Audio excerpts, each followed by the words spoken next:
Hey everyone, welcome to The Explainer. Today, we're going to unpack something that literally affects every single friendship, argument, collaboration, and political movement in our lives. We are diving headfirst into the central friction of human connection, and that is the massive, often entirely invisible gap between what we intend to say and what other people actually receive. I mean, think about it.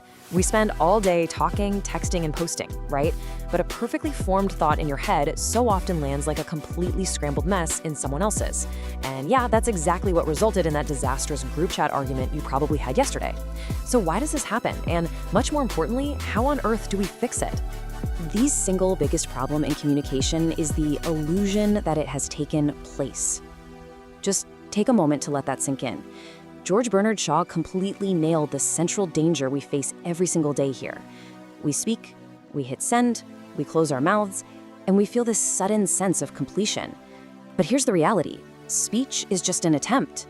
You can speak a perfectly true, well-crafted sentence, and it can still entirely fail if your listener doesn't have the context to actually make it usable. The illusion that communication has magically happened just because words were spoken out loud, that is exactly what we are going to dismantle today. All right, let's jump straight into section 1, plain English and context. Let's start by looking at how we move from the internal thought you hold in your mind to how you actually express it out loud. And this brilliantly illustrates the divide. On one hand, we have this bureaucratic, passive language, things like customers were impacted, or the absolute classic non-apology, mistakes were made. This kind of fog intentionally hides agency. It literally makes harm sound like the weather, like it just happened entirely on its own. Contrast that with plain English, this policy delayed refunds, and we made a mistake. Plain English treats clarity as a moral obligation. It's not a dumbing down of your ideas, actually scratch that, it's a discipline. It refuses to make the listener feel stupid just so the speaker can feel sophisticated. It respects the truth, because what is stated plainly can actually be tested plainly. But here's the catch. Plain words aren't enough on their own. They desperately need context. Context is the bridge between your private meaning and a shared meaning. Clear words will totally fail if you, as the speaker, assume a shared frame of reference that your audience simply doesn't have. It's like an expert trying to teach a beginner. The expert often starts at step 10 because, steps 1 through 9 feel completely obvious to them, but that leaves the beginner entirely lost. Building that shared reality, that common ground, is the first half of the communication equation. Moving right along to section 2, the art of real listening. This brings us to how we actually receive information. And honestly, it's a bit humbling to realize that most of us don't actually listen to understand. Most of the time, if we're being real, we listen to prepare. We are just waiting for a tiny gap in the conversation so we can insert our advice, our defense, or our counterattack. But listening to understand, that means deliberately attempting to see things from inside their frame of reference. True active listening means you actually let people finish their sentences. Because when you constantly interrupt, you aren't having a conversation.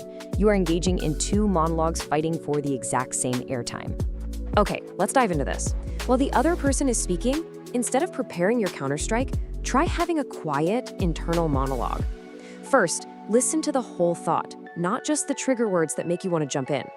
Second, notice what they actually said, rather than what you expected them to say. Third, test the absolute strongest version of their claim against your own. And finally, ask yourself, what does this specific moment need?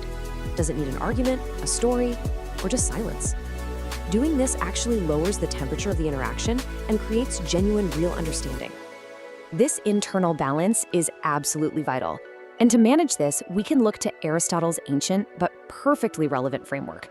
Logos is your reason and evidence, pathos brings the emotional resonance and the stakes, and ethos is all about building trust and competence.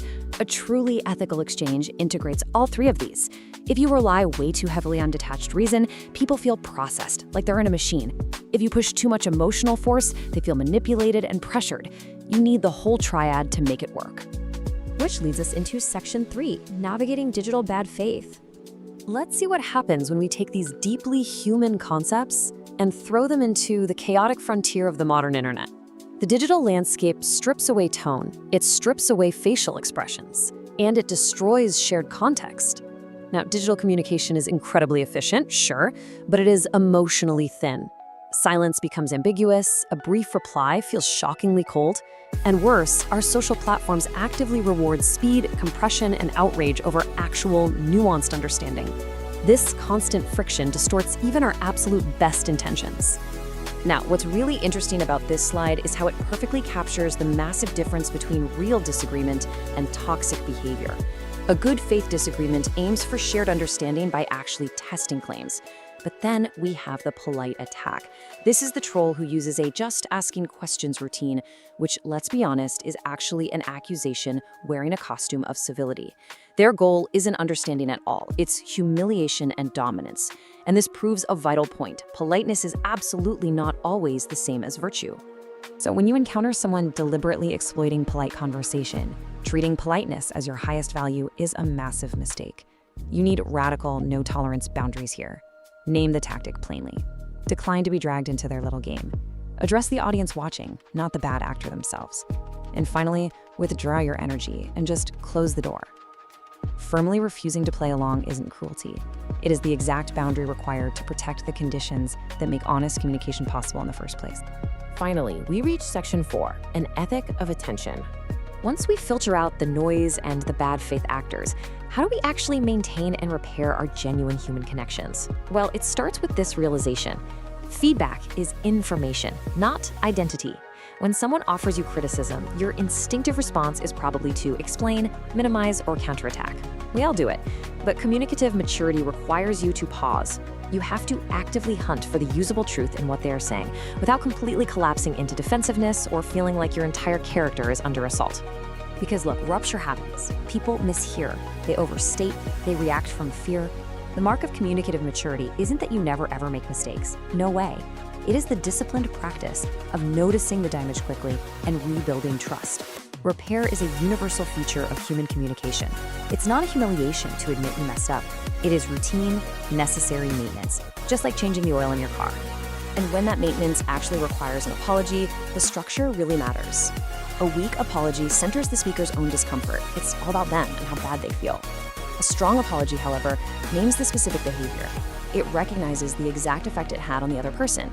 It accepts responsibility without any theatrical self-punishment. Seriously, you don't need to throw a pity party for yourself. And finally, it explains exactly what will change. A strong structural apology actually gives the other person the room they need to respond. Ultimately, we have to remember this core truth. Communication is not self-presentation. So much of what we call speech is really just us trying to sound brilliant, wounded, righteous, or sophisticated. We end up using other people simply as an audience for our own ego. True communication is the exact opposite of that. It's treating the other person's understanding as something deeply worth caring for. It's an ethic of loving attention. Which leaves us with this final, lingering question to ask yourself before your very next interaction. Are you communicating to actually be understood, or are you just performing? The next time you open your mouth or pull out your keyboard, take a breath, lower the temperature, and focus on bridging that gap. Thank you so much for joining me on this explainer, and I challenge you to carry this ethic of attention into the rest of your day. See you next time.